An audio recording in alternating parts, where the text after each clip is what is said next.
Hymen के rupture होने को सेक्सुअल एक्सपीरियंस या तो वर्जिनिटी का एक रिलायबल इंडिकेटर मानना गलत बात है दोस्तों। वाइल जो एफएसएच है दोस्तों वो जाकर के एक्ट करेगा सर्टोली सेल्स के ऊपर। तो स्पर्मेटोजेनेसिस कहाँ हो रहा है? मेन तो टेस्टिस में हो रहा है। टेस्टिस में भी प्रिसाइजली कहाँ हो रहा है? सेमिनिफेरस ट्यूब्यूल्स के अंदर। NEET 2024, AIPMT 2012। पास्ट 20 साल में इन तीनों टॉपिक से रिलेटेड जितने पीवाईक्यू आए हैं दोस्तों, during 7th month of pregnancy testis को उधर गर्मी लगने लग जाती है और इसका मेन काम है स्पर्मेटोजेनेसिस करवाना। ह्यूमंस जितने भी है दोस्तों वो सारे के सारे विविपेरस टाइप के एनिमल्स होते हैं। एम्पुल आगे जाकर भी पूछ जाएगा स्टमस के अंदर, जो कि होता है last part of fallopian tube. Males के अंदर जो यूरेथ्रा है उसको हम लोग यूरोजेनिटल ट्रैक्ट कहते हैं, जिसको यूराइनरी सिस्टम और रिप्रोडक्टिव सिस्टम दोनों शेयर कर रहे थे। हेलो मेरे प्यारे दोस्तों, कैसे हो आप सभी? मेरा नाम है प्रत्युष। आज हम लोग शुरू करने जा रहे हैं क्लास 12th जूलॉजी का सबसे पहला chapter known as human reproduction. Human reproduction का आज होने वाला है दोस्तों पार्ट 1। पार्ट 1 में हम लोग क्या क्या चीजें कवर करेंगे? सबसे पहले हम लोग बात करेंगे मेल रिप्रोडक्टिव सिस्टम के बारे में। उसके बाद हम लोग फीमेल रिप्रोडक्टिव सिस्टम को पढ़ेंगे, गैमेटोजेनेसिस को समझेंगे और पास्ट 20 साल में इन तीनों टॉपिक से रिलेटेड जितने पीवाईक्यू आए हैं दोस्तों उनकी हम लोग क्वेश्चन प्रैक्टिस करेंगे। नोट जो है दोस्तों आपको मेरे टेलीग्राम चैनल से मिल जाएंगे इन द पीडीएफ फॉर्मेट, आप वहां से इजीली डाउनलोड कर सकते हैं। तो चलिए दोस्तों फुल जोश के साथ हम लोग चैप्टर को शुरू करेंगे। आई होप आप इस जोश को थ्रू आउट द वीडियो बनाए रखोगे। तो चलिए दोस्तों जल्दी से शुरू करते हैं। सबसे पहले हम लोग बात करते हैं रिप्रोडक्शन टर्म की। दोस्तों रिप्रोडक्शन क्या होता है? रिप्रोडक्शन दोस्तों सीधा सा मतलब है किसी चीज को बार बार बनाना, किसी चीज को बार बार प्रोड्यूस करना। और चैप्टर का नाम है ह्यूमन रिप्रोडक्शन। तो ह्यूमन रिप्रोडक्शन का कलेक्टिवली मीनिंग क्या हो गया है? ह्यूमंस को ही बार बार बनाना, ह्यूमंस को ही बार बार प्रोड्यूस करना। जैसे आपके दादाजी ने मिलकर आपके पापा को बनाया, आपके पापा और मम्मी ने मिलकर आपको बनाया। अगर आपकी किस्मत अच्छी रही दोस्तों तो आप और आपका पार्टनर मिलकर किसी और नए नन्हे मुन्ने बच्चे को जन्म दोगे। तो कंटिन्यूटी ऑफ जनरेशन हो रही है, ऑफ स्प्रिंग पे ऑफ स्प्रिंग बनती जा रही है दोस्तों। इसी को कहते हैं हम लोग ह्यूमन रिप्रोडक्शन। ह्यूमंस जिस तरह से रिप्रोडक्शन करते हैं दोस्तों is a type of sexual reproduction, जहां गेमेट्स का इन्वॉल्वमेंट होता है। मेल अपना अलग गेमेट बनाता है, that was sperm, and female अपना अलग गेमेट बनाती है, दैट वाज ओवम। ह्यूमंस जितने भी है दोस्तों वो सारे के सारे विविपेरस टाइप के एनिमल्स होते हैं। विविपेरस के ऑर्गेनिजम्स को कहते हैं दोस्तों जिनके अंदर फिटस या तो एम्ब्रियो का डेवलपमेंट मदर की बॉडी के अंदर हो, वो सारे के सारे होते हैं विविपेरस एनिमल्स। वाइल दूसरे होते हैं ओविपेरस एनिमल्स जो एग ले करते हैं। तो उनके अंदर क्या होता है? फिटस या तो एम्ब्रियो का डेवलपमेंट मदर की बॉडी के बाहर होता है, एग के अंदर होता है। अफसोस की बात है दोस्तों हम लोग एग से नहीं निकले हैं, इसलिए हम सारे के सारे हैं विविपेरस टाइप के एनिमल्स।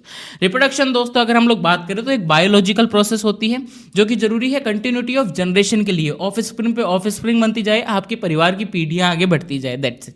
ठीक है, चलिए नेक्स्ट हम लोग बात करते हैं रिप्रोडक्टिव इवेंट्स के बारे में। दोस्तों reproduction as you all know कि एक सिंगल डे की प्रोसेस नहीं है, it's a long journey of 9 months. तो उसमें बहुत सारी छोटी छोटी प्रोसेस, छोटे छोटे इवेंट्स इंक्लूड रहते हैं। सबसे पहली प्रोसेस की हम लोग बात करते हैं। सबसे पहला होता है दोस्तों gametogenesis, the process of formation of gametes. As you all know दोस्तों कि ह्यूमन सेक्सुअल रिप्रोडक्शन करते हैं। तो सेक्सुअल रिप्रोडक्शन करने की पहली कंडीशन क्या है? गैमेट्स का इन्वॉल्वमेंट होना चाहिए भैया। तो मेल जो है वो अपना अलग गैमेट का फॉर्मेशन करता है, दैट वाज स्पर्म, एंड इसकी फॉर्मेशन के प्रोसेस को हम लोग कहते हैं स्पर्मेटोजेनेसिस दोस्तों, स्पर्मेटोजेनेसिस। वाइल जो फीमेल है वो ओवम का फॉर्मेशन करती है, इसकी फॉर्मेशन की प्रोसेस को हम लोग कहते हैं दोस्तों oogenesis। ठीक है, ये दोनों ही प्रोसेस आती है गैमेटोजेनेसिस के अंडर। अब दोस्तों गैमेट्स का फॉर्मेशन हो चुका है, अब क्या होगा? अब होगा दोस्तों इंसेमिनेशन। जो मेल गैमेट स्पर्म है उसका फीमेल रिप्रोडक्टिव ट्रैक्ट के अंदर ट्रांसफर होगा। इस प्रोसेस को हम लोग कहेंगे insemination, transfer of male gamete into female reproductive tract. अब दोस्तों फीमेल रिप्रोडक्टिव ट्रैक्ट के अंदर हमारे स्पर्म पहुंच चुका है। अब क्या होगा? अब यहाँ को इसको मिलेगा दोस्तों प्यारा प्यारा ओवम। ये दोनों आपस में फ्यूज कर लेंगे, बना लेंगे जाइगोट। ओवम दोस्तों हैप्लॉइड होता है, स्पर्म भी दोस्तों हैप्लॉइड होता है, बना लेंगे डिप्लॉइड जाइगोट। इस प्रोसेस को हम लोग कहते हैं fertilisation, the fusion of male and female gamete to produce zygote. ठीक है दोस्तों, अब जाइगोट बन चुका है। अब क्या होगा? अब ये जाइगोट क्लीवेज डिवीजन करेगा दोस्तों। Initially zygote single cell stage होता है, उसके बाद में 2 सेल स्टेज में जाएगा, 4 cell stage, 6 cell stage, 8 cell stage, 16 cell stage और लास्ट में चला जाएगा 32 सेल स्टेज के अंदर। इसको हम लोग कहते हैं ब्लास्टोसिस्ट। ये ब्लास्टोसिस्ट जो है वो यूटेरस की एंडोमेट्रियम लेयर जो कि सबसे अंदर वाली लेयर होती है उसमें जाके इम्प्लांट हो जाएगी। इस प्रोसेस को हम लोग कहते हैं दोस्तों implantation, formation and development of blastocyst and its attachment to the uterine wall. ठीक है दोस्तों, अब देखो एम्ब्रियो हमारा यूटेरस के अंदर इम्प्लांट हो चुका है। 9 महीने तक दोस्तों उसका डेवलपमेंट चलेगा, जिस प्रोसेस को हम लोग कहते हैं गेस्टेशन। इसके अंदर होता है दोस्तों एम्ब्रियोनिक डेवलपमेंट। और ये जो 9 महीने का टाइम पीरियड है ये होता है गेस्टेशन पीरियड, जो कि हर ऑर्गेनिज्म में अलग अलग वेरी करता है। ह्यूमन फीमेल्स के अंदर जनरली 9 मंथ्स होता है। ठीक है दोस्तों, अब 9 महीने तक एम्ब्रियो का डेवलपमेंट चलेगा। 9 महीने के बाद में एम्ब्रियो रेडी हो जाएगा डिलीवरी के लिए, तो दोस्तों उसकी डिलीवरी हो जाएगी। 6th होता है दोस्तों parturition, delivery of the baby. ठीक है, ये 6 प्रोसेस होती है मेनली दोस्तों रिप्रोडक्टिव इवेंट्स के अंदर, ध्यान में रखने वाली चीजें हैं दोस्तों। चलो नेक्स्ट हम लोग बात करते हैं सेक्स ऑर्गन्स के बारे में। दोस्तों सेक्स ऑर्गन बेसिकली दो तरह के होते हैं, एक होता है प्राइमरी सेक्स ऑर्गन, दूसरा होता है सेकेंडरी सेक्स ऑर्गन।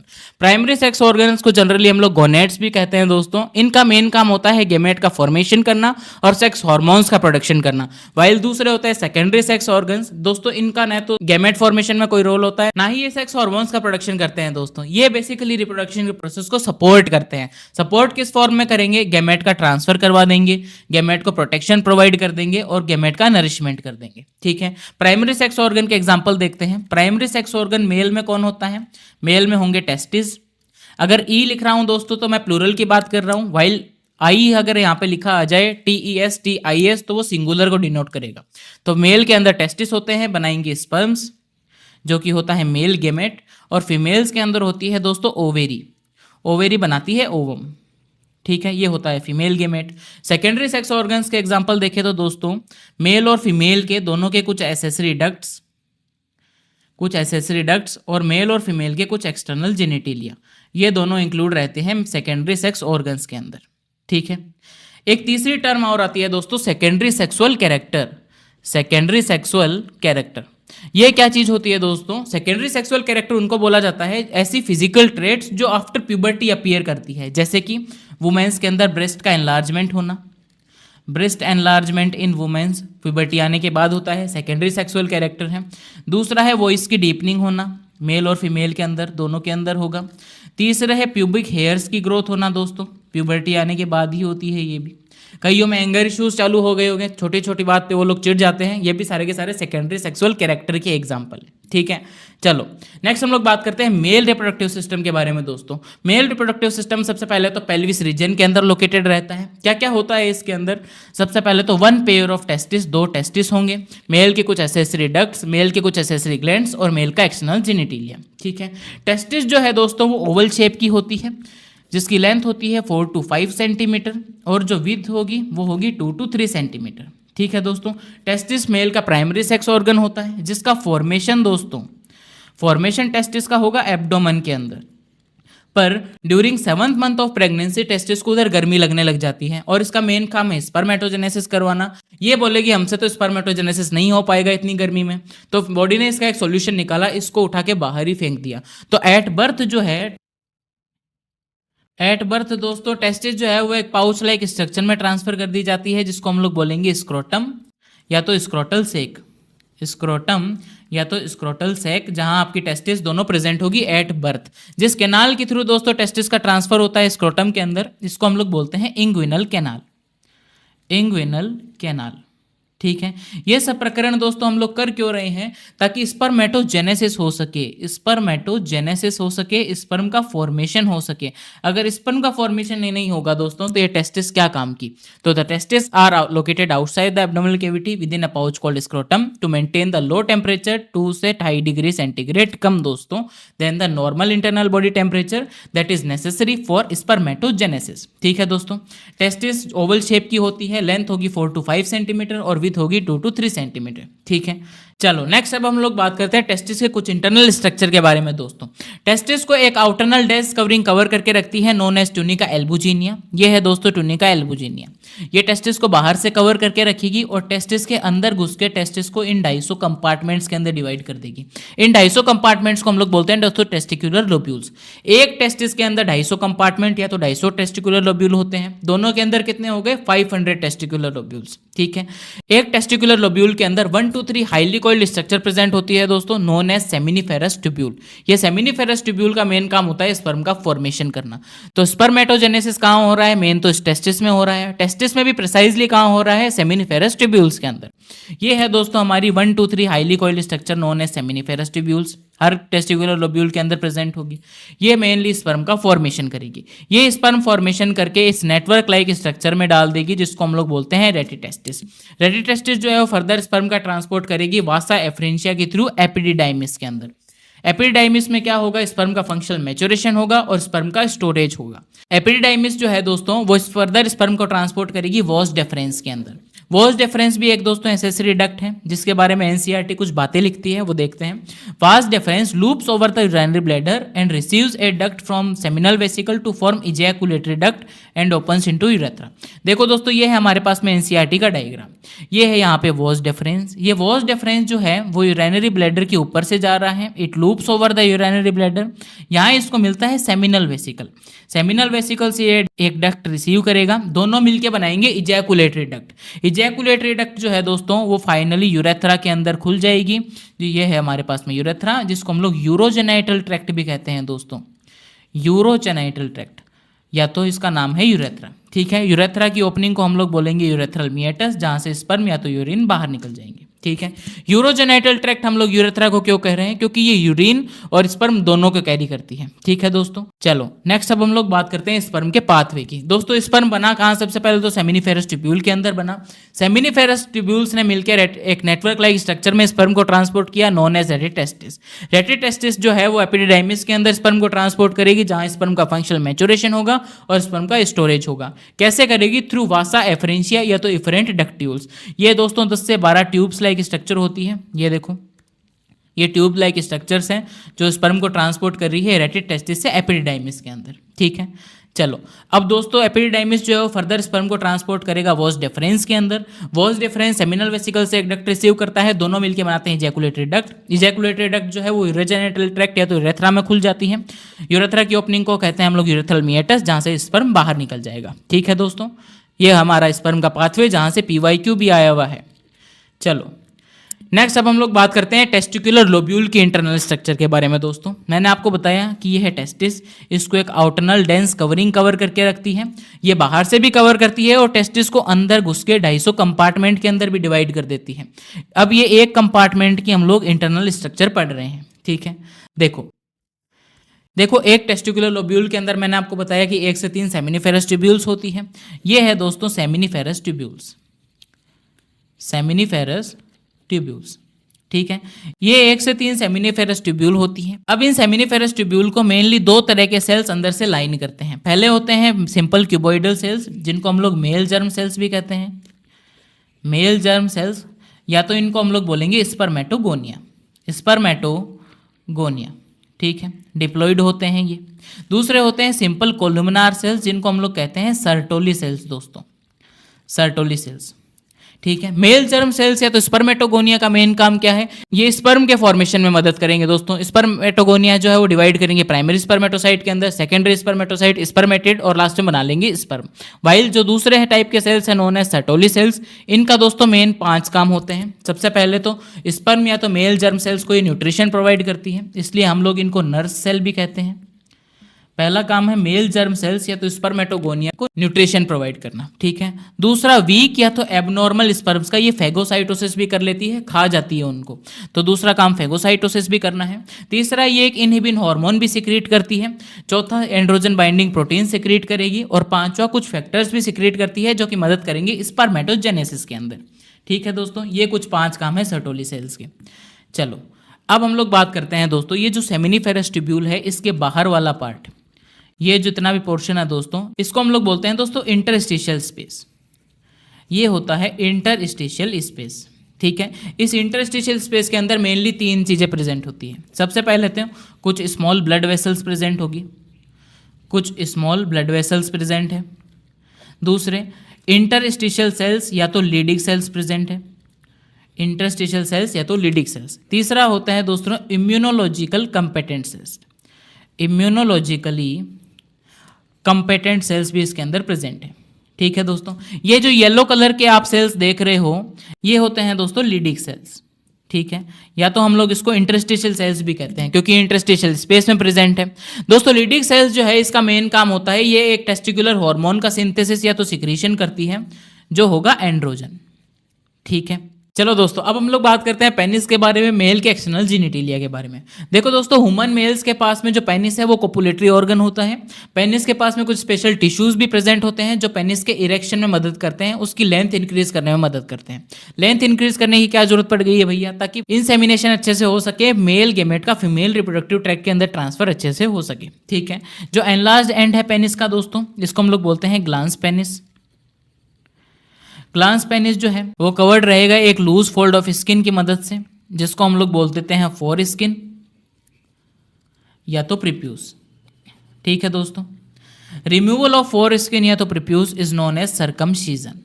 ठीक है दोस्तों, बहुत से रिलीजन्स में जो है प्रीप्यूस या तो फोर स्किन को हटा दिया जाता है, इसको प्रोसेस को हम लोग बोलते हैं सर्कमसीजन। ठीक है, चलो, तो the enlarged end of penis is called glans penis covered by a loose fold of skin called foreskin या तो प्रीप्यूस। चलो नेक्स्ट अब हम लोग बात करते हैं मेल की कुछ एसेसरी ग्लैंड्स के बारे में। दोस्तों मेल के पास में टोटल 3 मेन एसेसरी ग्लैंड्स होती है। सबसे पहले तो सेमिनल वेसिकल पेयर्ड होगी, 2 प्रेजेंट होगी। दूसरी होती है प्रोस्टेट ग्लैंड, सिंगल होती है। तीसरी होती है बल्बोइरेथ्रल ग्लैंड या तो काउपर्स ग्लैंड। ठीक है, ये भी पेयर्ड होती है। सबसे पहले तो जो सेमिनल वेसिकल है दोस्तों, वो फ्रक्टोज का सिक्रीशन करती है, प्रोस्टाग्लैंडिन्स का सिक्रीशन करती है। फ्रक्टोज का सिक्रीशन करेगी, प्रोस्टाग्लैंडिन्स का सिक्रीशन करेगी। जो प्रोस्टेट ग्लैंड है वो कैल्शियम का सिक्रीशन करती है, और ये दोनों ही मिलके कुछ सर्टेन एंजाइम्स का भी सिक्रीशन करते हैं। ठीक है, वहीं जो बल्बोइरेथ्रल ग्लैंड या तो काउपर ग्लैंड है, इसका मेन काम है ल्यूब्रिकेशन ऑफ पेनिस, पेनिस को ल्यूब्रिकेट करना। ठीक है, इन तीनों ग्लैंड्स के सिक्रीशन को हम लोग बोलते हैं सेमिनल प्लाज्मा। समझ में आई दोस्त? तीनों ग्लैंड्स के सिक्रीशन को हम लोग बोलेंगे सेमिनल प्लाज्मा। तो दोस्तों जब पेनिस से स्पर्म को आप बाहर निकालते हो तो क्या चीज निकलती है? एक्चुअली स्पर्म निकलता है, सेमिनल प्लाज्मा निकलता है, दोनों चीजें निकलती है। क्या होता है देखो दोस्तों, जब आप इजैकुलेशन करते हो तो सीमन बाहर निकलता है। ठीक है, सीमन बाहर निकलता है। सीमन होता है स्पर्म्स प्लस का सेमिनल प्लाज्मा, मतलब स्पर्म्स भी प्रेजेंट होंगे और सेमिनल प्लाज्मा भी प्रेजेंट होगा, मेल के एसेसरी ग्लैंड्स के सिक्रीशन भी प्रेजेंट होंगे। ठीक है, seminal plasma is rich in fructose, calcium and certain enzymes. ठीक है दोस्तों, चलो नेक्स्ट हम लोग बात करते हैं hormonal control of male reproductive system. दोस्तों मेल रिप्रोडक्टिव सिस्टम को कौन कौन से हार्मोन मिलकर कंट्रोल करते हैं? सबसे पहले तो दोस्तों हमारे पास में ग्लैंड आती है नोन एज हाइपोथैलेमस। ये हाइपोथैलेमस जो है वो सिक्रीट करेगी gonadotropin releasing hormone known as GnRH. ये जीएनआरएच जो है वो एंटीरियर पिट्यूटरी के ऊपर एक्ट करेगा। एंटीरियर पिट्यूटरी जो है वो फर्दर 2 हार्मोन्स को और सिक्रीट कर देगी। पहला होगा ल्यूटिनाइजिंग हार्मोन, जिसको हम लोग इंटरस्टिशियल सेल स्टिमुलाइजिंग हार्मोन भी कहते हैं। क्यों कहते हैं इसको ऐसा दोस्तों? क्योंकि ये लीडिंग सेल्स या तो इंटरस्टिशियल सेल्स पे एक्ट करता है और उनको स्टिमुलेट करता है। ठीक है, दूसरा होता है फॉलिकुलर स्टिमुलाइजिंग हार्मोन एफएसएच, ये फॉलिकल्स को स्टिमुलेट करेगा। तो दोस्तों जो लीडिंग सेल्स हैं उसके ऊपर जाके गिरेगा ये LH hormone. LH hormone Leydig cell से कुछ टेस्टिकुलर हार्मोन्स का सिंथेसिस या तो सिक्रीशन कराएगा, जिनको हम लोग बोलते हैं एंड्रोजन्स, और वो मदद करते हैं स्पर्मेटोजेनेसिस के अंदर। वाइल जो एफएसएच है दोस्तों वो जाकर के एक्ट करेगा सर्टोली सेल्स के ऊपर। सर्टोली सेल्स कुछ फैक्टर्स और सिक्रीट करती हैं जो कि मदद करेंगे स्पर्मियोजेनेसिस के अंदर दोस्तों। ठीक है, आपको ये दोनों प्रोसेस पता है। सबसे पहले तो दोस्तों आती है स्पर्मेटोजेनेसिस। स्पर्मेटोजेनेसिस, स्पर्मेटोजेनेसिस का क्या मतलब है? Formation of sperm from spermatogonia. ठीक है, स्पर्मेटोगोनिया से जब स्पर्म का फॉर्मेशन होता है, इस प्रोसेस को हम लोग कहते हैं स्पर्मेटोजेनेसिस। वाइल दोस्तों दूसरी होती है स्पर्मियोजेनेसिस। स्पर्मियोजेनेसिस, इसमें क्या होता है? स्पर्मेटिड से स्पर्म का फॉर्मेशन होता है। स्पर्मेटिड से स्पर्म का फॉर्मेशन होता है। ठीक है, ये हम लोग पढ़ेंगे स्पर्मेटोजेनेसिस की प्रोसेस के अंदर। चलो नेक्स्ट हम लोग बात करते हैं फीमेल रिप्रोडक्टिव सिस्टम के बारे में। अब देखो दोस्तों फीमेल रिप्रोडक्टिव सिस्टम के अंदर क्या क्या होता है। सबसे पहले तो 1 पेयर ऑफ ओवेरीज, 2 ओवेरी होगी। मेल के अंदर भी 2 टेस्टिस थी। फीमेल की कुछ ओविडक्ट्स, यूटेरस, सर्विक्स, वेजाइना और फीमेल का एक्सटर्नल जेनिटेलिया। ठीक है, ovaries are the primary sex organ that produce the female gamete ovum. दोस्तों फीमेल्स के पास में प्राइमरी सेक्स ऑर्गन ओवेरी होता है जो कि फीमेल गेमेट ओवम को बनाएगा। दोस्तों ऐसी कुछ होती है हमारे पास में ओवेरी। ठीक है, ओवेरी जो है वो यूटेरस या तो पेल्विक वॉल्स है, लिगामेंट्स के थ्रू कनेक्टेड रहती है। ये है लिगामेंट्स, 2 से 4 सेंटीमीटर होती है दोस्तों इसकी लेंथ। ठीक है, चलो नेक्स्ट हम लोग बात करते हैं ह्यूमन फीमेल रिप्रोडक्टिव सिस्टम के डायग्राम के बारे में। ठीक है, देखो दोस्तों ये है हमारे पास में प्यारी प्यारी ओवेरी। ठीक है, ये ओवेरी लिगामेंट्स के थ्रू यहाँ से पेल्विक वॉल यूटेरस से कनेक्टेड है। अब दोस्तों जब ओव्यूलेशन होगा तो ओवेरी रिलीज करेगी सेकेंडरी oocyte को या तो ओवम को। दोस्तों ओवम पहले एनसीईआरटी में लिखा होता था, पर एनसीईआरटी अब अपडेट हो चुकी है, सेकेंडरी oocyte लिखा है। ठीक है, ये सेकेंडरी oocyte को ये फिंगर लाइक प्रोजेक्शंस जो देख रहे हो आप, ये यहाँ से कैच कर लेगी, डाल देगी फेलोपियन ट्यूब के अंदर। फेलोपियन ट्यूब का सबसे पहला पार्ट होता है दोस्तों इन्फंडिबुलम, जिसको क्लोजेस्ट पार्ट ऑफ ओवेरी भी कहा जाता है, closest part two the ovary, या तो इसको फनल शेप्ड पार्ट भी कहते हैं, फनल शेप्ड पार्ट। ठीक है, उसके बाद में देखो ओवम जो है वो ट्रांसपोर्ट होगा एम्पुला के अंदर, जो कि होता है widest part of the fallopian tube, widest part of the fallopian tube, जहां फर्टिलाइजेशन होता है, फर्टिलाइजेशन टेक्स प्लेस। ओवम और स्पर्म का फ्यूजन होगा एम्पुला के अंदर, ठीक है। उसके बाद में आता है दोस्तों इस्थमस, जो कि होता है last part of fallopian tube, last part of fallopian tube, ठीक है। ये जो पोर्शन आप देख रहे हो दोस्तों, ये है यूटेरस, ठीक है। और यूटेरस की कैविटी को हम लोग बोलते हैं यूटेराइन कैविटी। यूटेरस को दोस्तों टोटल 3 वॉल लाइन करती है। पहली होती है पेरीमेट्रियम, सबसे बाहर वाली लेयर, उसके अंदर होगी दोस्तों मायोमेट्रियम, जो कि स्मूथ मसल्स की बनी होती है। तो during delivery of the baby इसके अंदर स्ट्रॉन्ग कॉन्ट्रेक्शंस होंगे जो पुश करेंगे बेबी को वेजाइना की तरफ, ठीक है। अंदर सबसे अंदर वाली लेयर होती है दोस्तों एंडोमेट्रियम, ये वाली लेयर। इसके अंदर साइक्लिक चेंजेस होते हैं, तो जब फीमेल के अंदर पीरियड्स आते हैं तो ये वाली लेयर शेड होके बाहर गिर जाएगी, ठीक है दोस्तों। तो देखो अब ये जो यूटेरस है ये आगे खुलेगा सर्विक्स के अंदर, नैरो सर्विक्स के अंदर। सर्विक्स की कैविटी को हम लोग बोलते हैं सर्विकल कैनाल। उसके बाद में सर्विकल कैनाल के आगे आ जाती है vagina. Cervical canal along with vagina forms the birth canal, ठीक है दोस्तों। ये कुछ था हमारा ह्यूमन फीमेल रिप्रोडक्टिव सिस्टम का डायग्राम। चलो अब हम लोग एक एक चीज को पढ़ते हैं। सबसे पहला पॉइंट क्या कहता है, the fallopian tube, uterus and vagina constitute the female accessory ducts. Fallopian tube, uterus और वेजाइना तीनों मिलकर बनाती है female accessory ducts. Each fallopian tube is 10 से 12 सेंटीमीटर लॉन्ग होगी, जो कि एक्सटेंड करेगी पेरीफेरी ऑफ ईच ओवेरी से यूटेरस तक, ठीक है दोस्तों। The funnel shaped part closest to the ovary is known as infundibulum. The finger like projections arise from the infundibulum is known as fimbriae, helps in collection of ovum after ovulation. बिल्कुल सही बात है दोस्तों, जो finger like projections थी जिसको हम लोग फिम्बरी बोल रहे थे, वो अराइज होती है इन्फंडिबुलम से, जो कि हेल्प करती है कलेक्शन ऑफ ओवम ओव्यूलेशन होने के बाद, ठीक है। Infundibulum leads to the widest part of the fallopian tube known as ampulla where fertilisation take place. दोस्तों इन्फंडिबुलम जो है वो आगे widest part of the fallopian tube में खुलेगी जाकर के, जिसको हम लोग एम्पुला बोलते हैं, जहां फर्टिलाइजेशन होगा। तो दोस्तों फर्टिलाइजेशन मेनली तो एम्पुला में होता है, पर प्रिसाइजली समरी में क्या दिया गया है, एम्पुलरी स्थमिक जंक्शन के अंदर, ठीक है। तो the last part of fallopian tube which joins the uterus is known as isthmus. Ampulla आगे जाकर के खुल जाएगा स्टमस के अंदर, जो कि होता है last part of fallopian tube, जो कि आगे जाकर के ज्वाइन करेगा यूटेरस को, ठीक है। तो the isthmus later joins the uterus which is also called वॉर्म, have an inverted pear shape. दोस्तों यूटेरस को हम लोग वॉर्म भी कहते हैं, जिसकी शेप इन्वर्टेड पियर शेप होती है, ठीक है दोस्तों। The uterus opens into vagina through a narrow part known as cervix. The cervical canal along with vagina forms the birth canal, ठीक है दोस्तों। यूटेरस को टोटल 3 वो लाइन करती है। सबसे पहली होती है पेरीमेट्रियम, मेम्ब्रेनस होती है, मेम्ब्रेन्स की बनी होती है। दूसरी होती है मायोमेट्रियम, जो कि मस्कुलर होती है, स्मूथ मसल्स की बनी होती है। तीसरी लेयर होती है दोस्तों एंडोमेट्रियम, जो कि ग्लैंडुलर होती है, सिक्रेटरी नेचर की होगी।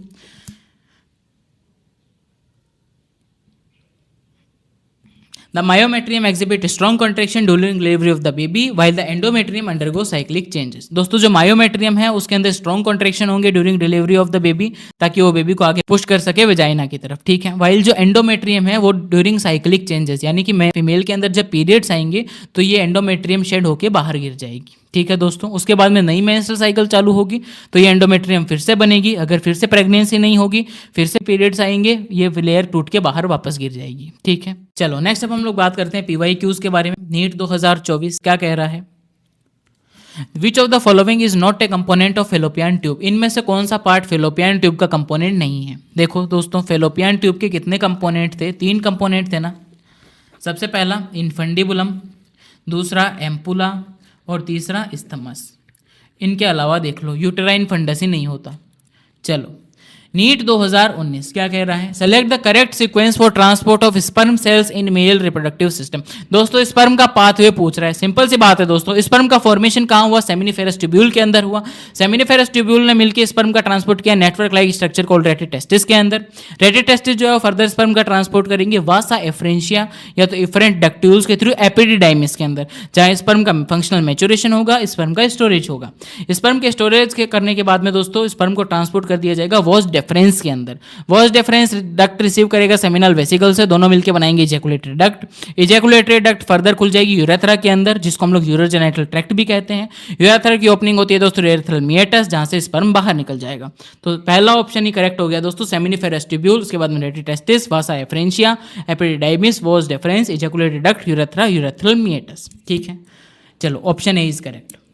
चलो नीट 2017 क्या कहता है? The capacitation occurs in, capacitation कहाँ होता है दोस्तों? सबसे पहले तो कैपेसिटेशन होता क्या है? कैपेसिटेशन होता है दोस्तों physiological maturation of sperm, physiological maturation of sperm दोस्तों। और ये कहाँ होगा? ये होगा फीमेल रिप्रोडक्टिव ट्रैक्ट के अंदर, ठीक है। तो करेक्ट ऑप्शन हो जाएगा सी, फीमेल रिप्रोडक्टिव ट्रैक्ट। दोस्तों जो एपिडिडाइमिस है उसके अंदर फंक्शनल मैच्योरेशन हो रहा था, वाइल कैपेसिटेशन एक अलग प्रोसेस है जहां स्पर्म का फिजियोलॉजिकल मैच्योरेशन होता है, वो होगा फीमेल रिप्रोडक्टिव ट्रैक्ट के अंदर जाने के बाद, ठीक है।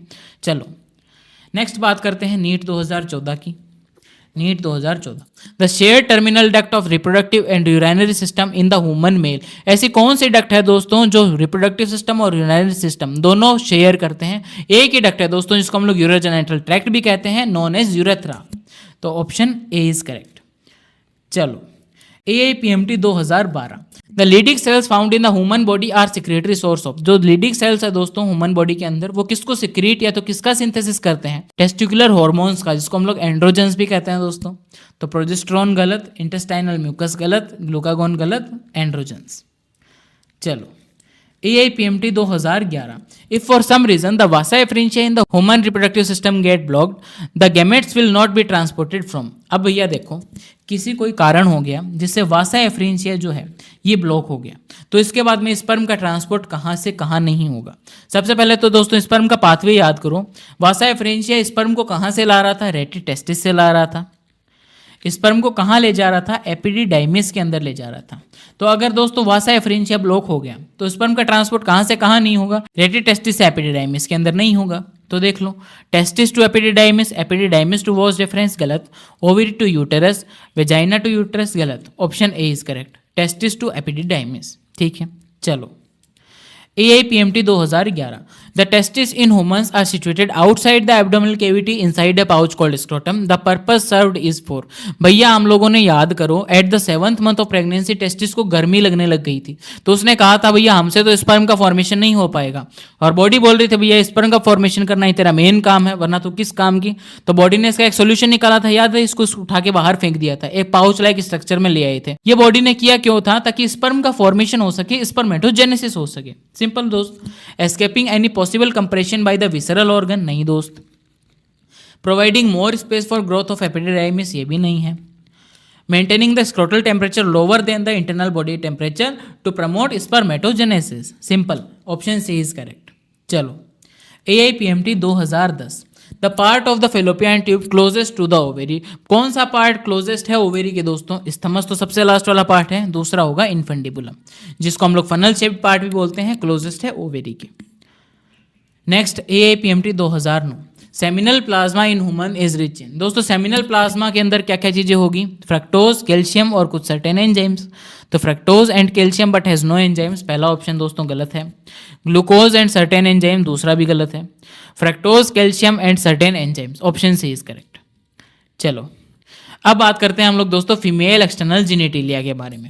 दोस्तों फीमेल एक्सटर्नल जेनिटिलिया में सबसे पहले तो आप समझो, मेल्स के अंदर जो यूरेथ्रा है उसको हम लोग यूरोजेनिटल ट्रैक्ट कह रहे थे, जिसको यूरिनरी सिस्टम और रिप्रोडक्टिव सिस्टम दोनों शेयर कर रहे थे। वाइल जो फीमेल का सिस्टम है उसके अंदर ये दोनों शेयर नहीं करते। तो फीमेल के पास में टोटल 3 ओपनिंग होती है। पहली एनस, जहाँ से फीसिस बाहर निकलेगी, उसके ऊपर होती है वेजाइना की ओपनिंग, जिसको हम लोग रिप्रोडक्टिव ओपनिंग भी कहते हैं, उसके ऊपर होती है यूरेथ्रा की ओपनिंग, ठीक है। तो फीमेल एक्सटर्नल जेनिटिलिया में सबसे पहले तो पार्ट आता है मॉन्स प्यूबिस। ये कुशनी फैटी टिश्यू का पार्ट होता है जो कि कवर्ड रहेगा स्किन की मदद से और प्यूबिक हेयर्स की मदद से, ठीक है। Located over the pubic bone, mons pubis जो है वो प्यूबिक बोन के ऊपर लोकेटेड रहता है। मॉन्स प्यूबिस के बाद में देखो 2 तरह के आपको फोल्ड्स दिखेंगे। एक होता है सबसे बड़ा फोल्ड जिसको हम लोग कहते हैं लेबिया मेजोरा, ये एक ही होगा। इसके अंदर फोल्ड्स होते हैं दोस्तों लेबिया माइनोरा, ये पेयर्ड फोल्ड्स होंगे, 2 फोल्ड होंगे जो कि वेजाइना की ओपनिंग और यूरेथ्रा की ओपनिंग को कवर करेंगे, ठीक है। उसके बाद में देखो दोस्तों ये जो लेबिया माइनोरा है इसके अपर जंक्शन पे, ये लेबिया माइनोरा है, इसके अपर जंक्शन पे एक टिनी फिंगर लाइक स्ट्रक्चर प्रेजेंट है जिसको हम लोग बोलेंगे क्लाइटोरिस। जिसको मेनली सेक्सुअल ड्राइव या तो सेक्सुअल एक्सपीरियंस का फील होगा, ठीक है। उसके नीचे हो जाएगी दोस्तों एनस, जहाँ से फीसेस बाहर निकलेगी। लेबिया माइनोरा दो तरह की ओपनिंग कवर कर ही रहा है, ऊपर वाली होगी यूरेथ्रल ओपनिंग, नीचे वाली होगी वेजाइनल ओपनिंग, ठीक है। चलो अब हम लोग पढ़ना शुरू करते हैं। The female external genitalia includes mons pubis, labia majora, labia minora, hymen and clitoris. Hymen क्या होता है बताता हूँ मैं आपको। सबसे पहले दोस्तों मॉन्स प्यूबिस जो है इज एक part of cushiony fatty tissue covered by skin and pubic hairs. Mons pubis जो है वो एक कुशनी फैटी टिश्यू का एक पार्ट है जो कि स्किन और प्यूबिक हेयर से कवर्ड रहेगा। उसके बाद में दोस्तों आता है लेबिया मेजोरा, जो कि एक फ्लैशी फोल्ड ऑफ टिश्यू है, extend from mons pubis and surround the vaginal opening, ठीक है दोस्तों। लेबिया माइनोरा क्या है, पेयर्ड फोल्ड्स ऑफ टिश्यू है अंडर द लेबिया मेजोरा, ठीक है। The opening of vagina are partially covered by a membrane called hymen. देखो दोस्तों वेजाइना जो है उसकी ओपनिंग को एक मेम्ब्रेन कवर्ड करके रखती है, पार्शियली, पूरी कवर नहीं करती है, पार्शियली कवर करती है, इसको हम लोग बोलते हैं हाइमन, ठीक है। The clitoris is a tiny finger like structure which lies at the upper junction of two labia minora over the urethral opening. यही बात है दोस्तों, यूरेथ्रल ओपनिंग के ऊपर जहां दोनों लेबिया माइनोरा आपस में ज्वाइंट हो रहे हैं, इसके जंक्शन पे प्रेजेंट है ये वाली, ठीक है। चलो नेक्स्ट अब हम लोग बात करते हैं हाइमन के बारे में दोस्तों। हाइमन एक मेम्ब्रेन होती है जो कि वेजाइना को पार्शियली कवर करके रखती है, पर दोस्तों इसको कई लोग जो है वो वर्जिनिटी या तो सेक्सुअल एक्सपीरियंस का रिलायबल इंडिकेटर मानते हैं कि भैया अगर किसी में हाइमन रप्चर हुई हुई है तो उसने या तो सेक्सुअल एक्सपीरियंस किया हुआ है या वो वर्जिन नहीं है। पर दोस्तों ये सही बात नहीं है, क्योंकि जो हाइमन है वो कई वुमेन्स में आफ्टर फर्स्ट कोइटस भी परसिस्ट कर जाती है, टूटती नहीं है। पर कुछ वुमेन्स ऐसी भी है दोस्तों वो जो एक्टिव पार्टिसिपेशन करती है स्पोर्ट्स के अंदर, साइकिलिंग के अंदर या तो हॉर्सबैक राइडिंग के अंदर, तो उनमें स्पोर्ट्स की वजह से हाइमन रप्चर हो जाती है। कई बार जो है फीमेल्स वेजाइनल टेम्पोन इंसर्ट करती है, उसकी वजह से हाइमन रप्चर हो जाती है। कई बार वुमेन्स के अंदर सडन फॉल भी हो जाता है, इसकी वजह से भी हाइमन रप्चर हो जाती है। तो हाइमन के रप्चर होने को सेक्सुअल एक्सपीरियंस या तो वर्जिनिटी का एक रिलायबल इंडिकेटर मानना गलत बात है दोस्तों। तो the hymen can often rupture during the first sexual intercourse, but it is not a reliable indicator of virginity और sexual experience because it can also be broken during the sudden fall, active participation in sports like cycling, horseback riding etcetera, ठीक है दोस्तों। चलो next अब हम लोग बात करते हैं मेमोरी ग्लैंड्स के बारे में। दोस्तों मेमोरी ग्लैंड्स को हम लोग ब्रेस्ट भी कहते हैं। फंक्शनल मेमोरी ग्लैंड्स कैरेक्टरिस्टिक्स है सारे फीमेल मैमल्स का, पेयर्ड स्ट्रक्चर होते हैं, दो होंगे। मेमोरी ग्लैंड्स के अंदर बेसिकली देखो दो ही चीज़ें होते हैं mainly, contains glandular tissue and variable amount of fat, ठीक है दोस्तों। एक ब्रेस्ट के अंदर जो ग्लैंडुलर टिश्यू है वो 15 से 20 मेमोरी लोब्स के अंदर डिवाइडेड हुआ रहता है। एक ब्रेस्ट के अंदर 15 से 20 मेमोरी लोब्स के अंदर ग्लैंडुलर टिश्यू डिवाइड करता है। दोनों के अंदर कितने हो जाएंगे, 30 से 40 मेमोरी लोब्स, ठीक है। ध्यान रखना क्वेश्चन में क्या पूछ रहा है, एक का पूछ रहा है या दोनों का पूछ रहा है, ठीक है दोस्तों। अब देखो ये जो मेमोरी लोब्स है इनके अंदर क्लस्टर्स ऑफ सेल्स प्रेजेंट होते हैं। देखो दोस्तों इस तरह के होते हैं कुछ मेमोरी लोब्स, इसके अंदर क्लस्टर्स ऑफ सेल्स प्रेजेंट होते हैं ये वाले, ठीक है। सभी मेमोरी लोब्स के अंदर क्लस्टर्स ऑफ सेल्स प्रेजेंट होती हैं, इनको हम लोग बोलते हैं एल्वेलाई, ठीक है, जिनके अंदर मिल्क का फॉर्मेशन होता है। मिल्क फॉर्मेशन कहाँ हो रहा है दोस्तों, एल्वेलाई के अंदर। ये एल्वेलाई जो है वो फर्दर मिल्क का ट्रांसपोर्ट करती है। ये एल्वेलाई जो है ये फर्दर मिल्क का ट्रांसपोर्ट करेगी मेमोरी ट्यूब्यूल्स के अंदर। हर एल्वेलाई से एक एक मेमोरी ट्यूब्यूल निकल जाएगी, ये होगी मेमोरी ट्यूब्यूल्स, ठीक है। मेमोरी ट्यूब्यूल्स जो है वो फर्दर मिल्क का ट्रांसपोर्ट करेगी मेमोरी डक्ट के अंदर, ठीक है। मेमोरी डक्ट के अंदर बहुत सारी मेमोरी डक्ट जाके खुल जाएगी एम्पुला के अंदर, ये होगी एम्पुला। वाइडेस्ट पार्ट है ये भी, जहाँ मिल्क का स्टोरेज होगा। एम्पुला के अंदर क्या होगा, मिल्क स्टोर होगा, ठीक है। एम्पुला के बाद में मिल्क है वो ट्रांसपोर्ट होगा लैक्टिफेरस डक्ट के अंदर, लैक्टिफेरस डक्ट के अंदर, जहाँ से through nipple milk sucked out, ठीक है, ठीक है। तो यहाँ से मेन मिल्क का पाथवे का क्वेश्चन आता है, वो हम लोग देखते हैं। सबसे पहले तो मिल्क का पाथवे क्या है, 15 से 20 मेमोरी लोब्स के अंदर प्रेजेंट है एल्वेलाइज, ठीक है, क्लस्टर्स ऑफ सेल्स। एल्वेलाई जो है वो मिल्क का ट्रांसपोर्ट करेगी मेमोरी ट्यूब्यूल्स के अंदर, बहुत सारी मेमोरी ट्यूब्यूल्स मिलकर बनाएगी मेमोरी डक्ट, बहुत सारी मेमोरी डक्ट मिलकर खुलेगी एम्पुला के अंदर, एम्पुला के बाद में खुल जाएंगे लैक्टिफेरस डक्ट के अंदर, जहाँ से थ्रू निप्पल मिल्क को बाहर निकाल लिया जाएगा, मिल्क सक्ड आउट, ठीक है, मिल्क सक्ड आउट। अब यहाँ से मेन दो क्वेश्चन और बनते हैं दोस्तों, हार्मोनल क्वेश्चन बनते हैं यहाँ से। मिल्क सिक्रेटरी हार्मोन और मिल्क इजेक्टरी हार्मोन कौन है? सबसे पहले तो मिल्क का सिक्रीशन कौन करवाएगा? प्रोलैक्टिन हार्मोन करवाएगा दोस्तों। मिल्क सिक्रीशन करवाएगा प्रोलैक्टिन, वाइल मिल्क इजेक्टरी हार्मोन कौन है या तो मिल्क लेट डाउन हार्मोन कौन है? वो है ऑक्सीटोसिन। ठीक है दोस्तों, ध्यान रखना, मिल्क को सिक्रीशन प्रोलैक्टिन करवा रहा है पर मिल्क का इजेक्शन कौन करवा रहा है? Oxytocin hormone. ठीक है, चलो नेक्स्ट हम लोग बात करते हैं रीनीट 2024 की। क्या कह रहा है? Arrange the following parts in human mammary gland traversing the route of milk ejection. भैया मिल्क का पाथवे पूछ रहा है। सबसे पहले तो मिल्क बना कहाँ? एल्वेलाइज के अंदर। ठीक है, एल्वेलाई जो है वो फर्दर मिल्क का ट्रांसपोर्ट करेगी मेमोरी ट्यूब्यूल्स के अंदर। यहाँ से मिला लेते हैं, पहला एल्वेलाई पहला हो गया, उसके बाद में मेमोरी ट्यूब्यूल्स दूसरा, मेमोरी डक्ट तीसरा, उसके बाद में एम्पुला चौथा, उसके बाद में लेक्टिफेरस डक्ट पांचवा। तो पहला सी आ रहा है, पहला सी दो में है, इन दोनों को काट दो। दूसरा ई है, दोनों में ई है। तीसरा देखो क्या है? ए। तीसरा ए एक में ही है, ऑप्शन सी इज करेक्ट। चलो reNEET 2024 match list first and list second. देखो मैच द फॉलोइंग है, फीमेल एक्सटर्नल जेनिटलिया से क्वेश्चन आया है। मॉन्स प्यूबिस क्या होता है दोस्तों? एक कुछ नहीं फैटी टिश्यू का पार्ट होता है जो कि कवर्ड रहेगा स्किन और प्यूबिक हेयर से। क्लाइटोरिस क्या है? टीनी फिंगर लाइक स्ट्रक्चर है जिसको सेक्सुअल एक्सपीरियंस या तो सेक्सुअल ड्राइव का फील होगा। हाइमन दोस्तों एक मेम्ब्रेन होती है जो कि वेजाइना को पार्शियली कवर करके रखेगी। लेबिया माइनोरा दो पेयर्ड फोल्ड्स होते हैं। मिला लेते हैं हम लोग। सबसे पहले mons pubis fatty cushion tissue का पार्ट है ये वाला, ए का सेकेंड, दो ऑप्शन काट दो। क्लाइटोरिस क्या है? टिनी फिंगर लाइक स्ट्रक्चर है अबोव द लेबिया माइनोरा, ये देख लो। बी का थर्ड भी दो में है। उसके बाद में आओ सी में दोस्त, एक थिन मेम्ब्रेन है जो कि पार्शियली वेजाइना को कवर करके रखेगी। सी का हो जाएगा फोर्थ, सी का फोर्थ एक में ही है, ऑप्शन ए इज करेक्ट। चलो नीट 2024 स्टेटमेंट वाइज क्वेश्चन है दोस्तों। द प्रेजेंस और absence of hymen is not a reliable indicator of virginity. बिल्कुल सही बात है दोस्तों, statement one is correct. Statement second क्या कह रहा है? The hymen is torn during first coitus only. देखो दोस्तों ये वाला स्टेटमेंट गलत है। हाइमन जरूरी नहीं है सबसे पहले वाले कोइटस में रप्चर हो ही जाए, कईयों में तो परसिस्ट भी तो कर जाता है। तो statement first is correct but statement second is incorrect. कहाँ है ऐसा? Option C is correct. चलो नेक्स्ट अब हम लोग बात करते हैं दोस्तों गैमेटोजेनेसिस के बारे में। गैमेटोजेनेसिस का मतलब क्या होता है दोस्तों? The process of formation of gametes. Gamete से बनने की प्रोसेस को हम लोग बोलते हैं गैमेटोजेनेसिस। गैमेटोजेनेसिस के मेनली देखो दो पार्ट होते हैं। सबसे पहले स्पर्मेटोजेनेसिस, दूसरी होती है oogenesis। Process of formation of sperm is known as spermatogenesis, while process of formation of ovum is known as oogenesis। ठीक है, स्पर्मेटोजेनेसिस के बीच में और oogenesis के बीच में क्या क्या डिफरेंस है वो समझते हैं। सबसे पहले तो जो हमारा स्पर्मेटोजेनेसिस है वो at the age of puberty start होता है, वाइल जो oogenesis है वो बिफोर बर्थ ही चालू हो जाता है मदर के यूटेरस के अंदर ही। स्पर्मेटोजेनेसिस के अंदर इक्वल साइटोकाइनेसिस होगा, वाइल oogenesis के अंदर अनइक्वल साइटोकाइनेसिस होता है। स्पर्मेटोजेनेसिस दोस्तों even in the old age भी कंटिन्यू करता है, कंटिन्यू लाइफ टाइम, बट जो oogenesis है वो at the age years of 50 रुक जाएगा, मेंस्ट्रुअल साइकिल रुक जाएगी, जिसको हम लोग कहते हैं मेनोपॉज। ठीक है, चलो अब हम लोग एक एक चीज को डिटेल में पढ़ते हैं। सबसे पहले बात करते हैं दोस्तों स्पर्मेटोजेनेसिस के बारे में। सबसे पहले दोस्तों एट प्यूबर्टी, प्यूबर्टी आ चुकी है। प्यूबर्टी के टाइम स्पर्मेटोगोनिया प्रेजेंट होते हैं या तो मेल जर्म सेल्स प्रेजेंट होते हैं। इनमें होगा दोस्तों माइटोसिस डिफरेंशिएशन। माइटोसिस डिफरेंशिएशन का क्या मतलब है दोस्तों? अभी कोई रिडक्शनल डिवीजन नहीं हो रहा है, सिर्फ सेल का नंबर इंक्रीज हो रहा है, 1 से 2, 2 से 4 इस तरह से। तो दोस्तों स्पर्मेटोगोनिया माइटोसिस डिफरेंशिएशन करके बना लेंगे प्राइमरी स्पर्मेटोसाइट। ठीक है, स्पर्मेटोगोनिया भी डिप्लॉइड होगा। डिप्लॉइड का मतलब क्या होता है दोस्तों?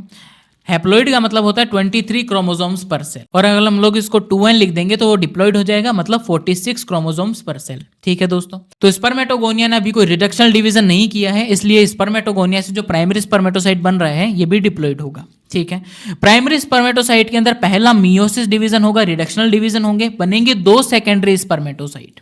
तो मतलब एक हैप्लॉइड और दूसरा भी हैप्लॉइड। ठीक है, सेकेंडरी स्पर्मेटोसाइट के अंदर फर्दर रिडक्शनल डिवीजन होगा, मियोसिस होगा, बनेंगे स्पर्मेटिड्स, और स्पर्मेटिड से बन जाएंगे स्पर्मेटोजोआ। इस प्रोसेस को हम लोग कहते हैं स्पर्मियोजेनेसिस। ठीक है दोस्तों, अब देखो ये है मेरे पास में प्राइमरी स्पर्मेटोसाइट, ये डिवाइड किए, बने 2 सेकेंडरी स्पर्मेटोसाइट। ठीक है, ये 2 सेकेंडरी स्पर्मेटोसाइट फर्दर आगे मियोसिस करके बनाएंगे 2 स्पर्मेटिड। एक सेकेंडरी स्पर्मेटोसाइट 2 स्पर्मेटिड बना रहा है, दोनों मिलके कितने बना लेंगे? 4 स्पर्मेटिड। तो दोनों सेकेंडरी स्पर्मेटोसाइट ने डिवाइड करके बना लिए 4 स्पर्मेटिड। एक स्पर्मेटिड एक स्पर्म बनाएगा, 4 स्पर्मेटिड बन के कितने स्पर्म बनाएंगे? 4 स्पर्म। तो एक स्पर्मेटिड एक स्पर्म बना रहा है, चारों मिलके कितने बना लेंगे? 4 स्पर्म बना लेंगे। ठीक है दोस्तों। अब सवाल कैसे आता है यहाँ से वो देखो, एक प्राइमरी स्पर्मेटोसाइट कितने स्पर्मेटिड बनाता है, कितने स्पर्म बनाता है और कितने सेकेंडरी स्पर्मेटोसाइट बनाता है। देखो दोस्तों, ये है हमारे पास में एक प्राइमरी स्पर्मेटोसाइट, ये है एक प्राइमरी स्पर्मेटोसाइट। सबसे पहले तो ये डिवाइड करके दो सेकेंडरी स्पर्मेटोसाइट बनाएगा, दो सेकेंडरी स्पर्मेटोसाइट मिलकर चार स्पर्मेटिड बनाती है। एक कितने बना रही है, दो स्पर्मेटिड, तो एक सेकेंडरी स्पर्मेटोसाइट बना रही है दो स्पर्मेटिड। ठीक है, एक स्पर्मेटिड एक स्पर्म बनाता है, चारों मिलके चार स्पर्म बना लेंगे। ठीक है दोस्तों, तो एक प्राइमरी स्पर्मेटोसाइट दो सेकेंडरी स्पर्मेटोसाइट बनाती है, चार स्पर्म और चार ही स्पर्मेटिड बनाती है। सेकेंडरी स्पर्मेटोसाइट क्या क्या चीजें बनाती है दोस्तों, एक सेकेंडरी स्पर्मेटोसाइट दो स्पर्मेटिड बनाती है और दो स्पर्म बनाती है। चलो दोस्तों, नेक्स्ट अब हम लोग बात करते हैं कुछ प्रोसेस के बारे में। देखो, सबसे पहली प्रोसेस आती है spermatogenesis, the process of formation of sperm, जिसको हम लोग बोलते हैं स्पर्मेटोजेनेसिस। स्पर्मियोजेनेसिस किसको बोलते हैं, the process of formation of sperm from spermatid. वहां स्पर्मेटोगोनिया से स्पर्म बन रहा है, यहां स्पर्मेटिड से स्पर्म बन रहा है। ठीक है दोस्तों। तीसरी प्रोसेस आती है स्पर्मिएशन। स्पर्मिएशन क्या होता है, the process of release of sperm from seminiferous tubule is known as spermiation. देखो दोस्तों, स्पर्मिएशन जो है वो होता है रिलीज ऑफ स्पर्म, स्पर्म का रिलीज होना फ्रॉम सेमिनिफेरस ट्यूब्यूल। ठीक है, release of the sperm from male body is known as ejaculation, while the release of sperm in female vagina is known as insemination. देखो दोस्तों, ये दोनों same type की process है, इसमें कंफ्यूजन बहुत होता है। देखो, स्पर्म का सिर्फ पेनिस से बाहर निकलना, मेल बॉडी से बाहर निकलना, उस प्रोसेस को हम लोग बोलते हैं इजैकुलेशन। पर स्पर्म का जब हम लोग फीमेल वेजाइना के अंदर, फीमेल रिप्रोडक्टिव ट्रैक्ट के अंदर जब ट्रांसफर करते हैं, उस प्रोसेस को हम लोग बोलते हैं इंसेमिनेशन। ठीक है दोस्तों। चलो नेक्स्ट हम लोग बात करते हैं स्पर्म की। स्पर्म देखो एक माइक्रोस्कोपिक स्ट्रक्चर होती है, composed of a head, middle piece and a tail. ठीक है, in plasma membrane envelops the whole body of sperm. देखो दोस्तों, ये हमारे पास में होता है स्पर्म। ठीक है, स्पर्म की बॉडी वैसे तो देखी जाएगी तो चार डिस्टिंक्ट रीजन में डिवाइड रहती है। पहला हेड होता है, दूसरा होता है नेक, तीसरे मिडल पीस और चौथी होती है टेल। देखो, ये होता है कुछ स्पर्म, इसमें यह है हेड, ये स्पर्म की है नेक, ये है पूरा मिडिल पीस और ये है टेल। ठीक है, स्पर्म जो है दोस्तों वो पूरा का पूरा एक प्लाज्मा मेम्ब्रेन से कवर्ड रहता है। ठीक है, पूरा स्पर्म प्लाज्मा मेम्ब्रेन से कवर्ड रहेगा, जिसका जो हेड का पोर्शन है यहाँ होगा न्यूक्लियस, जिसके अंदर क्रोमोसोमल मटेरियल होगा। एंटीरियर पोर्शन जो है स्पर्म का, ये वाला दोस्तों, इसको हम लोग बोलते हैं एक्रोसोम। ठीक है, ये एक्रोसोम के अंदर क्या होगा, एक्रोसोम के अंदर कुछ एंजाइम्स होंगे जो कि फर्टिलाइजेशन ऑफ ओवम में मदद करेंगे। ठीक है दोस्तों। अब दोस्तों, ये जो मिडल पार्ट है स्पर्म का, इसके अंदर बहुत सारे माइटोकॉन्ड्रियाज होते हैं जो कि एनर्जी सोर्स है स्पर्म की स्विमिंग के लिए। भैया, ये स्पर्म जो है वो फीमेल रिप्रोडक्टिव ट्रैक्ट के अंदर जाएगा तो वो एम्पुला तक कैसे पहुंचेगा फर्टिलाइजेशन के लिए, कोई पकड़ के थोड़ी लेके जाएगा, स्पर्म खुद स्विम करेगा। तो स्विमिंग के लिए एनर्जी कहाँ से आएगी, माइटोकॉन्ड्रिया से, मिडल पीस से। ठीक है, उसके बाद में दोस्तों ये टेल है जो कि स्पर्म को मोटिलिटी प्रोवाइड करती है, जो कि मदद करेगी स्विमिंग के अंदर। ठीक है, देखो दोस्तों, anterior portion of sperm is covered by A cap like structure called acrosome, which is filled with enzymes that help in fertilization. The middle piece possesses numerous mitochondria that produce energy for swimming. ठीक है, the tail facilitates sperm motility, which is essential for fertilization. Swimming में मदद वही करेगी। एक ejaculation के अंदर दोस्तों, इजैकुलेशन का मतलब स्पर्म का मेल बॉडी से बाहर निकलना। एक इजैकुलेशन के अंदर कितने स्पर्म मेल बॉडी से बाहर निकलते हैं, तो दोस्तों 200 से 300 मिलियन स्पर्म बाहर निकलते हैं। 200 से 300 मिलियन स्पर्म पर इजैकुलेशन। ठीक है, अब अगर नॉर्मल फर्टिलाइजेशन हो, नॉर्मल फर्टिलिटी के लिए क्या क्राइटेरिया है दोस्तों, इन स्पर्म्स के पास में एटलीस्ट 60% स्पर्म जो है वो नॉर्मल शेप एंड साइज के होने चाहिए, नॉर्मल शेप एंड साइज के होने चाहिए, और जो 40% स्पर्म है उसके पास में विगरस मोटिलिटी होनी चाहिए। ठीक है, ये कंडीशन है नॉर्मल फर्टिलिटी के लिए। ठीक है दोस्तों। चलो नेक्स्ट हम लोग बात करते हैं oogenesis के बारे में। देखो, एज यू ऑल नो दोस्तों कि oogenesis मदर की यूटेरस में ही चालू हो जाता है। सबसे पहले होते हैं oogonia, माइटोसिस डिफरेंशिएशन कर रहे हैं, ये डिप्लॉइड है। अब क्योंकि माइटोसिस डिफरेंशिएशन कर रहे हैं, कोई रिडक्शनल डिवीजन नहीं हो रहा है, इसलिए प्राइमरी oocyte भी आपका डिप्लॉइड ही होगा। ठीक है दोस्तों, तो एट बर्थ क्या होते हैं, प्राइमरी oocyte में मिलते हैं, जो कि अरेस्ट हो जाएंगे प्रोफेज फर्स्ट के अंदर। ठीक है दोस्तों, अब जब प्यूबर्टी आएगी तभी प्राइमरी oocyte अपना पहला मियोसिस कंप्लीट करेगा, बनेगा सेकेंडरी oocyte और एक पोलर बॉडी। ठीक है दोस्तों, अब ये सेकेंडरी oocyte बन के फिर से अरेस्ट हो जाएगा मेटाफेज सेकेंड के अंदर। मेटाफेज सेकेंड के अंदर अरेस्ट हो गया, ये कब अपना मियोसिस सेकेंड पूरा करेगा, ये मियोसिस सेकेंड पूरा करेगा स्पर्म की एंट्री होने के बाद। अगर दोस्तों स्पर्म की एंट्री हुई, अगर स्पर्म की एंट्री हुई तो मियोसिस सेकेंड जो है वो कंप्लीट हो जाएगा, ओवम बना लेगा। ठीक है, ये तो हुआ पहला केस। एक बन जाएगा ओवम, दूसरी बन जाएंगी छोटी सेकेंड पोलर बॉडी। ठीक है दोस्तों, अगर स्पर्म की एंट्री नहीं हुई तो दोस्तों क्या होगा, तो ओवम नहीं बनेगा और सेकेंड पोलर बॉडी भी नहीं बनेगी। ठीक है दोस्तों, इसलिए अगर स्पर्म की एंट्री होगी तभी ये मेटाफेज सेकेंड से मुक्त होगा, रिलीज होगा और जाकर के मियोसिस सेकेंड अपना कंप्लीट करके ओवम बनाएगा। ठीक है दोस्तों, तो एक प्राइमरी oocyte से क्या क्या बनता है, अब देखो दोस्तों, oogenesis के अंदर बहुत सिंपल है, एक प्राइमरी oocyte से एक ही सेकेंडरी oocyte बनेगा और एक ही ओवम बनेगा। ठीक है, चलो नेक्स्ट अब हम लोग बात करते हैं, ये कुछ एनसीईआरटी के दोनों डायग्राम है, ये है स्पर्मेटोजेनेसिस का, ये है oogenesis का। चलो नेक्स्ट अब हम लोग बात करते हैं दोस्तों फॉलिक्यूलर डेवलपमेंट के बारे में। दोस्तों ओवेरी जो है उसके अंदर फॉलिक्यूलर डेवलपमेंट होता है, फॉलिकल्स का डेवलपमेंट होता है। कैसा होता है हम लोग देखते हैं, समझते हैं। सबसे पहले दोस्तों फीमेल के अंदर प्रेजेंट होता है प्राइमरी फॉलिकल। ठीक है, प्राइमरी फॉलिकल किसको कहेंगे, जिसके अंदर एक प्राइमरी oocyte हो और एक लेयर हो ग्रेनुलोसा सेल्स की या तो फॉलिक्यूलर सेल्स की। ठीक है, प्राइमरी फॉलिकल जो है उसके ऊपर गिरेगा एफएसएच हार्मोन, बनाएंगे सेकेंडरी फॉलिकल। सेकेंडरी फॉलिकल में क्या क्या होगा, एक प्राइमरी oocyte होगा, ग्रेनुलोसा सेल्स की जो लेयर है दोस्तों वो बढ़ चुकी है और एक थीका लेयर, एक एक्सटर्नल लेयर भी आ चुकी है जिसको हम लोग बोलते हैं थीका लेयर। ठीक है, सेकेंडरी फॉलिकल जो है उसके ऊपर फिर से एफएसएच गिरेगा, बनेगा टर्शियरी फॉलिकल। अब दोस्तों ये एफएसएच ही क्यों गिर रहा है, एफएसएच होता है फॉलिक्यूलर स्टिमुलाइजिंग हार्मोन जो कि फॉलिकल्स को स्टिमुलेट करेगा। ठीक है, तो ग्रेनुलोसा के सेल्स जो है वो इंक्रीज हो रहे हैं। टर्शियरी फॉलिकल के अंदर क्या होगा दोस्तों, टर्शियरी फॉलिकल के अंदर एक बहुत ही अच्छी चीज होगी, जो प्राइमरी oocyte पिछले दो फॉलिकल से चल रहा था अब यहाँ आ चुका है सेकेंडरी oocyte। उसके बाद में ये जो थीका लेयर है, जो पहले सिंगल लेयर थी अब वो दो लेयर में डिवाइड हो चुकी है। बाहर वाली होगी थीका एक्सटर्ना, अंदर वाली होगी थीका इंटरना। एक फ्लूइड फिल्ड कैविटी भी आ चुकी है दोस्तों टर्शरी फॉलिकल में, नॉन एज एंटरम। ठीक है, ये फ्लूइड फिल्ड कैविटी है। सेकेंडरी oocyte के बाहर एक एसेल्यूलर लेयर भी आ चुकी है दोस्तों, सेकेंडरी oocyte के बाहर एक एसेल्यूलर लेयर आ चुकी है जिसको हम लोग कहते हैं जोना पेलुसिडा। ठीक है दोस्तों, ये सारा का सारा है टर्शरी फॉलिकल का मामला। अब बात करते हैं हम लोग ग्राफियन फॉलिकल की। ग्राफियन फॉलिकल के अंदर सेम वही मामला रहेगा, सिर्फ एक चीज और आ जाएगी, कोरोना रेडिएटा की एक सेल्स की लेयर और आ जाएगी, ये है कोरोना रेडिएटा। ठीक है दोस्तों, इसको हम लोग बोलते हैं ग्राफियन फॉलिकल या तो मैच्योर्ड फॉलिकल। ठीक है, अब दोस्तों 14th डे ऑफ ओव्यूलेशन यहाँ आ चुका है, 14th डे मेंस्ट्रुअल साइकिल का। ठीक है, अब होगा दोस्तों ओव्यूलेशन। जो सेकेंडरी oocyte है वो कोरोना रेडिएटा और जोनो पेलुसिडा इन दोनों को लेकर के बाहर निकल जाएगा ग्राफियन फॉलिकल से। इस प्रोसेस को हम लोग बोलते हैं ओव्यूलेशन। अब दोस्तों 14th डे ओव्यूलेशन हो गया, सेकेंडरी oocyte बाहर निकल गया, ओवम बाहर निकल गया। अब दोस्तों ओव्यूलेशन हो चुका है, अब ये बची हुई ग्राफियन फॉलिकल का क्या होगा, ये रप्चर्ड ग्राफियन फॉलिकल जो है वो कन्वर्ट हो जाएगी कॉर्पस ल्यूटियम के अंदर, जो का फॉर्मेशन और मेंटेनेंस करेगा एलएच हार्मोन। ठीक है दोस्तों, चलो नेक्स्ट हम लोग बात करते हैं पीवाईक्यू की NEET 2023 Manipur. The primary follicle gets surrounded by more layers of granulosa cells a theca and shows fluid filled cavity called antrum, now it is called secondary follicle. दोस्तों बिल्कुल गलत बात है, एंट्रम तो हमें टर्शरी फॉलिकल में दिखा था ना फ्लूइड फिल्ड कैविटी, तो पहला स्टेटमेंट गलत हुआ।